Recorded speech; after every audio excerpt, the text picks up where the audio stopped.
मैं आज तुम्हें एक ऐसी डरावनी कहानी सुनाने जा रहा हूं जिसे सुनकर तुम्हारे रोंगटे खड़े हो जाएंगे।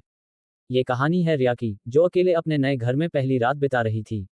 रिया ने हाल ही में एक पुराने बंगले को खरीदा था। उस दिन उसके परिवार वाले शहर से बाहर गए हुए थे और वह अकेली ही घर में सोने की तैयारी कर रही थी। घर का माहौल कुछ अजीब सा था। दीवारों पर पुराने काले धब्बे, खिड़कियों से आती हवा की सीटी और कभी कभी अनजाने पैरों के चलने की आवाज। रात के 12 बजे जब रिया सोने की कोशिश कर रही थी, तभी उसे अटारी छत के नीचे वाला कमरा से एक रोने की आवाज सुनाई दी। वह डर गई, लेकिन समझा कि शायद बिल्ली की आवाज होगी। फिर अचानक उसका टीवी अपने आप चालू हो गया। स्क्रीन पर केवल सफेद हिमपात स्नो दिख रहा था और धीरे धीरे एक धुंधली सी तस्वीर उभरने लगी। रिया ने रिमोट से टीवी बंद करने की कोशिश की, लेकिन वह बंद नहीं हुआ। तभी उसने देखा कि आईने में कोई और खड़ा है, एक लंबी पतली सी आकृति जिसके चेहरे पर आंखें नहीं थी। वह चीखना चाहती थी, लेकिन उसकी आवाज गले में ही अटक गई। अचानक दरवाजे पर जोर की खटखट हुई।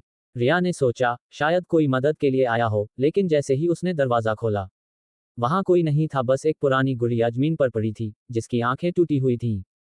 रिया ने जल्दी से दरवाजा बंद किया और फोन उठाकर पुलिस को फोन करने लगी।